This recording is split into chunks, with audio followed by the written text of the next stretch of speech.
India has sent out a clear warning to Pakistan after 2 terror attacks on army camps in Jammu and Kashmir within a span of 24 hours. In a press conference, India's Defence Minister Nirmala Sitharaman blamed Pakistan for the attack, warning Pakistan that it will have to pay for its misadventures.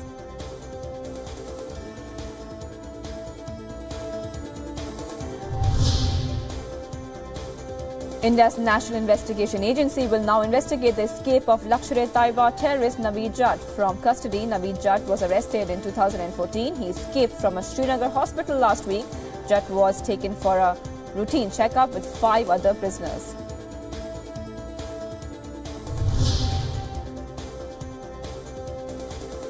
The UK High Court has ordered MALLYA to pay $90 million to the Singapore-based BOC Aviation. The case is related to the now defunct Kingfisher Airlines. MALLYA's company had reached out to BOC Aviation back in 2014 to lease 4 planes, but BOC Aviation delivered only 3 out of 4 planes as Kingfisher Airlines failed to fulfill the conditions of the lease agreement.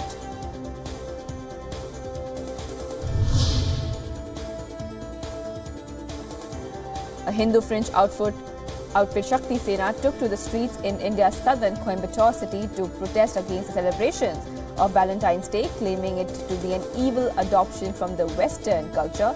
The protesters donning saffron stoles and carrying saffron flags sloganeered while conducting a rally and holding anti-Valentine's Day banners and posters of couples in intimate moments.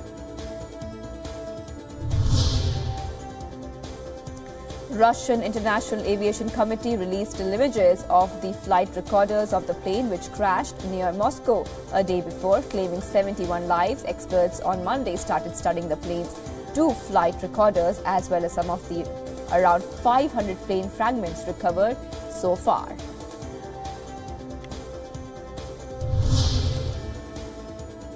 Grief-stricken relatives of the passengers of a Saratov Airlines flight that crashed shortly after taking off from Moscow to Orsk sought information about their loved ones at Orsk airport on Sunday on news of the fatal accident. Russian investigators are looking into the cause of the accident and are considering all possibilities, including weather, human error, and the plane's technical condition.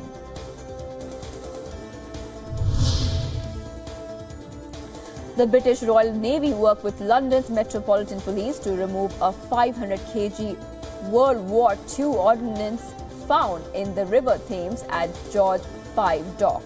Now, all flights to and from London City Airport were cancelled on Monday after the unexploded bomb was found. Police said the bomb was found during work at the airport on Sunday and they set up a 200-meter exclusion zone.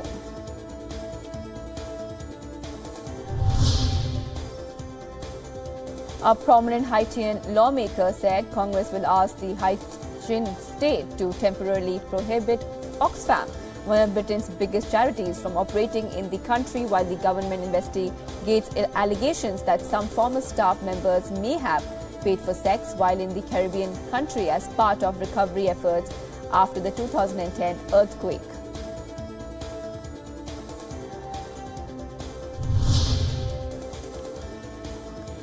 South Africa's ruling African National Congress gave President Jacob Zuma 48 hours to resign as head of state after an 8-hour meeting of the party's top leadership. Zuma survived calls last year from within the NEC for him to quit, but analysts said there is a greater support for him to step down now. His tenure as president officially runs until mid-2019 and he has not said in public whether he will step down voluntarily.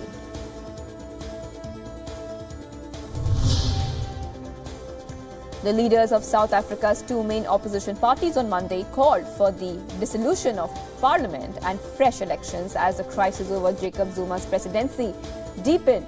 State broadcaster reported Jacob Zuma had agreed to resign as head of state, citing sources, but the embattled leader's spokesman quickly dismissed this as fake news.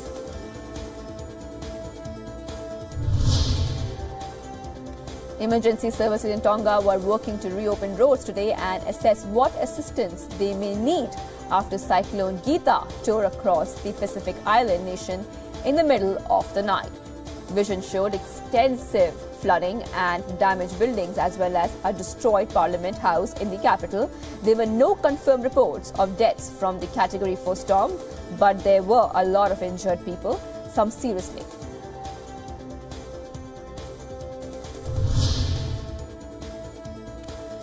One woman died and 22 people were hurt when two trains collided in the Austrian province of Syria.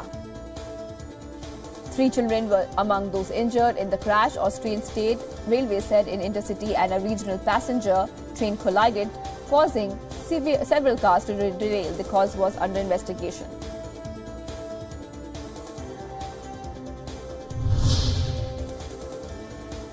A magnitude 4.3 earthquake hit an area in North China's Hebei province near the southern border of Beijing Monday evening. The epicenter was monitored at 39.37 degrees north latitude and 116.67 degrees east longitude at a depth of about 20 kilometers.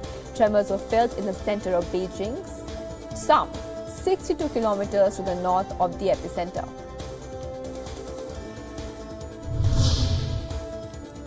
The U.S. Senate began a major free-for-all immigration debate, its first in nearly 5 years, that could decide the fate of 700,000 Dreamer immigrants. Under an order issued last year by Republican President Donald Trump, the Dreamers could be deported after March 5th, a deadline that will loom behind the rare Senate debate in which no single bill will be the centerpiece and a range of ideas will be in play.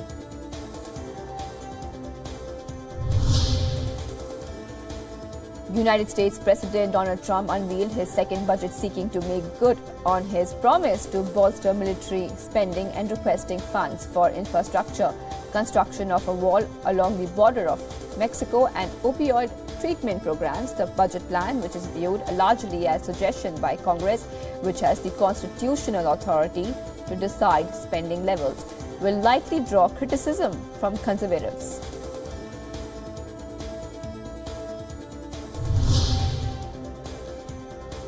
U.S. Secretary of State Rex Tillerson said Washington stood by Egypt in his first fight against Islamic militants as he began a Middle East tour at a time of increasingly complex local and proxy conflict. Tillerson stressed a need for free and fair elections in all countries ahead of a March presidential vote in Egypt.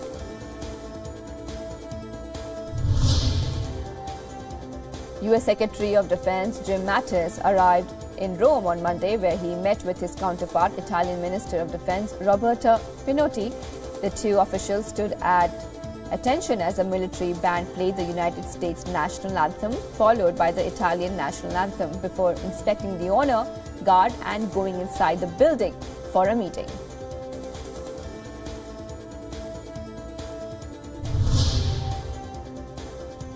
Vanessa Trump, the wife of Donald Trump Jr., was taken to a hospital after complaining of nausea when she was exposed to an unidentified white powder that came in the mail. U.S. authorities have been on alert for mail with white powder in it since 2001, when envelopes laced with anthrax were sent to media outlets and U.S. lawmakers, killing 5 people.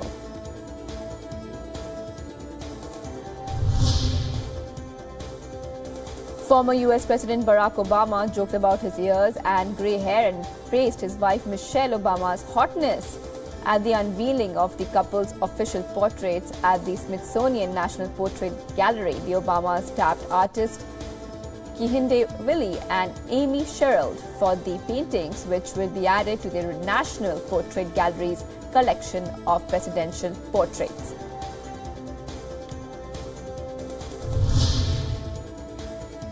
The British and Irish Prime Ministers held talks with Northern Ireland's feuding political parties and said later they were hopeful the province-year-old political stalemate would soon end. Irish Prime Minister Leo Varadkar told journalists after the talks that he is hopeful that the two parties will come to an agreement this week, and Britain's Theresa May called on the parties to make one final push.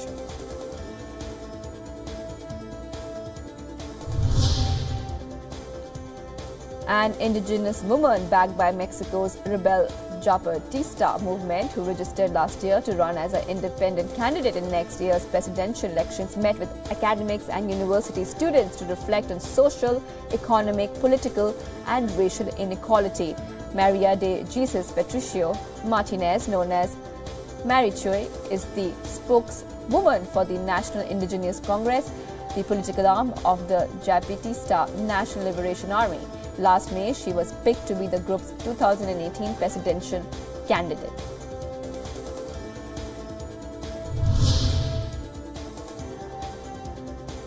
Ukrainian opposition leader Mikhail Saakashvili was deported to Poland after he was detained in a Kyiv restaurant by law enforcement agents in camouflage. CCTV released by Saakashvili press service appeared to show the movement. He was detained at the Suluguni restaurant. The deportation appears to bring an abrupt end to a months-long cat-and-mouse game between Saakashvili and the Ukrainian authorities, which saw street unrest during previous attempts to arrest him.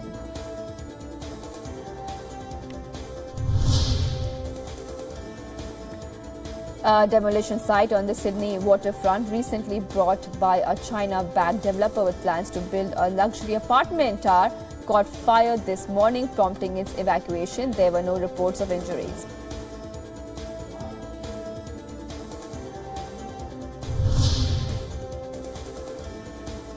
Russian Defense Ministry released a video of a launch of what it said was a new modernized missile of the Russian anti-aircraft defense system. The ministry mentioned that the test was successful and happened at Sari Shagan military grounds on the territory of Kazakhstan, but did not provide any further details.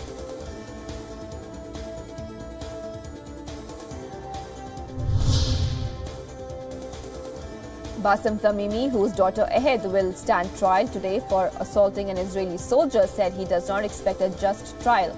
Israel indicted the 16-year-old Ahed Tamimi on charges including assault for punching an Israeli soldier in the face, an incident which made her into a hero for Palestinians and was seen as humiliating by right-wing Israelis.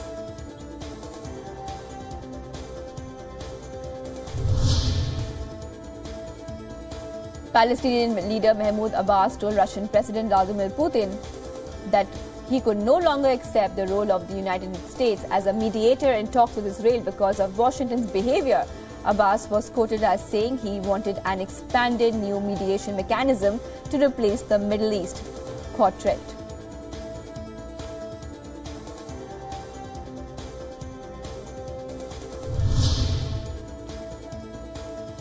Egyptians in the governorate of Al-Gharbia, north of Cairo, buried 2 soldiers on Monday as Egypt's army announced security forces killed 12 Islamist militants in gun battles and arrested 92 suspects in a continuing crackdown in Sinai.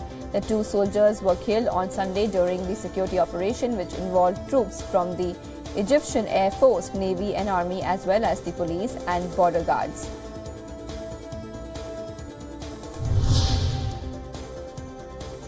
Protesters clash with police in the Guinean capital as tensions rise between opposition and government supporters, and the country awaits local election results. Protesters in the opposition stronghold of Rathoma, a suburb of Conakry, threw stones at security forces, who responded by firing tear gas and warning shots amidst post-electoral tension that has fueled anti-government sentiments.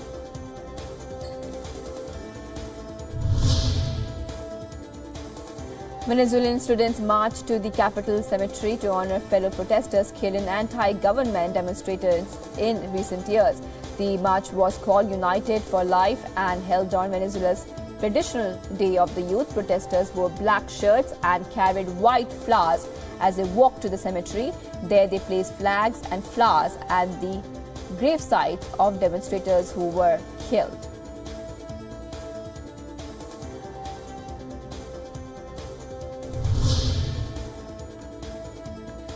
Some 100 people, including members of anti-globalization group ATTACK, gathered in front of the main Paris courthouse to protest an urgent court order filed by Apple to stop the group's activists from targeting its stores and calling out the tech giant on its tax practices. Protesters dressed in Star Wars costumes used a play on words translating to the Apple Empire Strikes Back.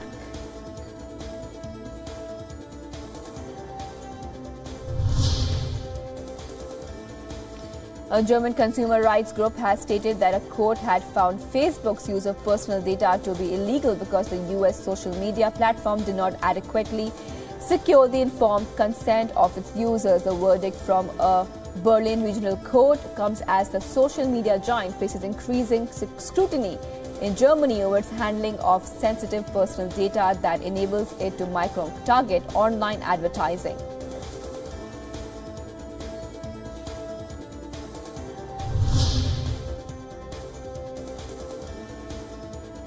Russian President Vladimir Putin met FIFA President Gianni Infantino in the Kremlin to discuss preparations for the FIFA World Cup due to take place in Russia in June. Moscow has eased visa regulations for foreign soccer fans and pumped billions of dollars into stadiums, hotels and other infrastructure, as the Kremlin is keen to improve Russia's image in its worst crisis with the West since the Cold War.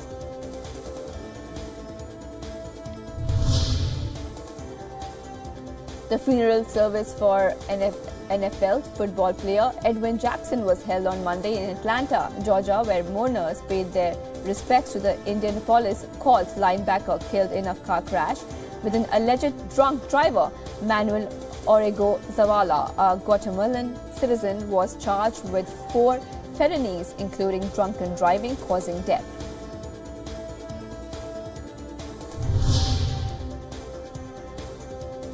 A Patterdale Terrier named Charlie was pulled to safety after a 72-hour rescue operation in Highland, Scotland on Saturday. Working dog Charlie, who disappeared down a hole during fox control, was wearing his tracking collar at the time, so was easy to locate. The mammoth rescue operation took 7 gamekeepers and 3 days to cut through 3.8 meters of rocks using drills and a rock breaker.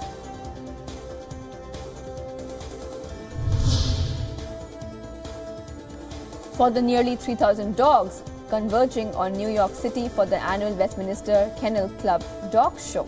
Good dog is a dreaded assessment, but best dog is a dream come true. This year's 2-day event draws challengers from all 50 US states and 16 other countries. Now in its 142nd year, it's the second oldest US sporting event, and some view it as the canine version of the Olympic Games. A total of 2,882 dogs are set to compete in the show.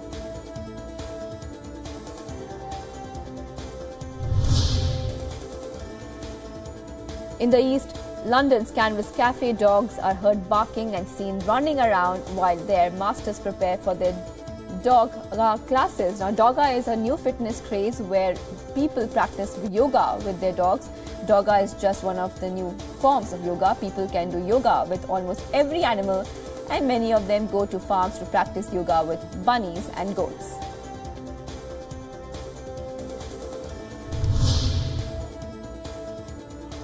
The world's tallest hotel held its soft opening in Dubai on Monday, built by Al Attar Group. The 356-meter-high Jivora Hotel consists of 528 rooms, 75 floors and a restaurant on top floor, giving a full view of the city's skyline. The hotel is set to break the record of the Dubai-based JW Marriott Marquis, which was previously named the tallest hotel in the world, according to the Guinness World Records.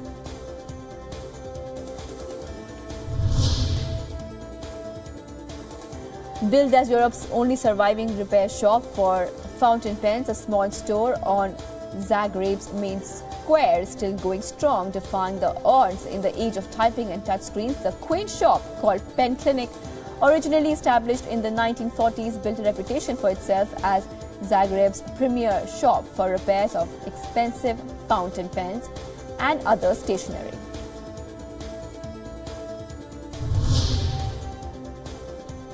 The Louisiana Museum of Modern Art, north of Copenhagen in Denmark, is marking the beginning of its 60th anniversary year with an exhibition of Pablo Picasso's original ceramics.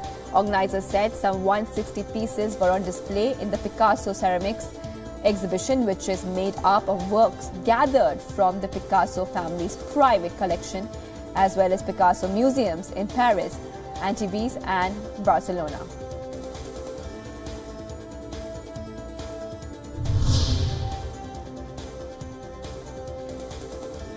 A colourful light show is presented nightly at Canton Tower to welcome and celebrate the upcoming Spring Festival in China's Guangdong province. Now, the stunning light show, which incorporates more than 700 beam lamps and 30 laser lamps, is accompanied by rhythmical Cantonese folk music. The landmark Canton Tower, a TV tower nicknamed Slim Waist, sparkles under the backdrop of the city's famous skyline.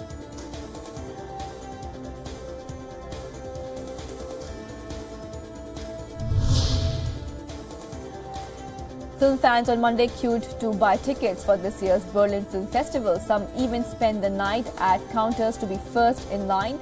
The 68th Berlinale will kick off on February 15th with Wes Anderson's animated film Isle of Dogs and a glamorous lineup on the red carpet.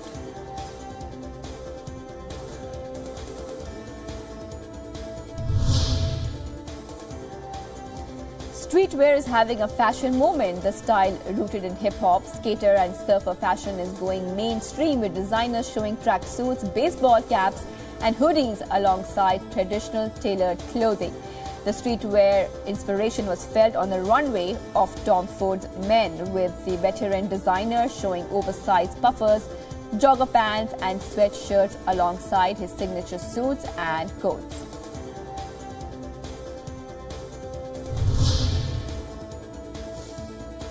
Anupam Kher will be part of an American TV show, Bellevue, where he will be playing the character of Dr. Anil Kapoor. The actor expressed that he is excited to be part of a world-class ensemble. Notably, the veteran Bollywood actor has worked in Oscar-nominated films like Silver Linings Playbook and Big Sick that has grabbed eyeballs.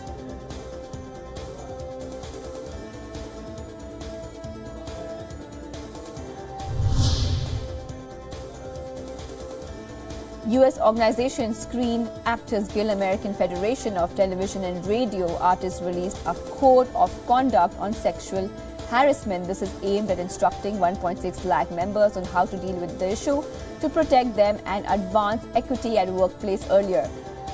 The SAAG-AFTRA President Gabrielle Carteris condemned producer Harvey Weinstein over sexual harassment allegations.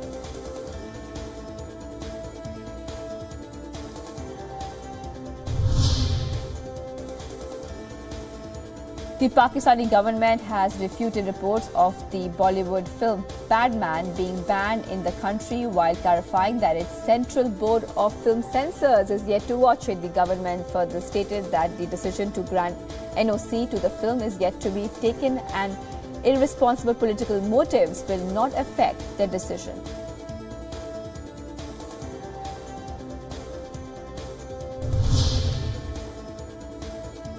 Let's now take a look at stories making news from the world of sports. Irene Wust has become the first successful Dutch Olympian of all time after winning the women's 1,500-meter speed skating gold at the 2018 Winter Olympics, 12 years after winning her first Olympic gold at the 2006 Torino Games. Wust stood on the podium for the 10th time after clinching her 5th Olympic gold medal. She posted a time of 1 minute 54.35 seconds to narrowly pip Japan's World Cup winner Miho Takagi by just a 20th of a second. The win also makes Wust the most successful speed skater of all time.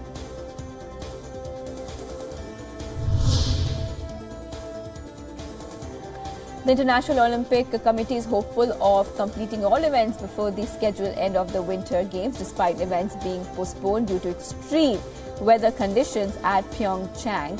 Gusts of wind blowing up to 72 kilometers per hour have rendered gondolas used to transport athletes to mountain tops unusable. The men's downhill as well as the women's giant slalom events have been pushed back to Thursday. The IOC has said that a final decision on whether conditions are suitable to the hosting of events lies with individual federations.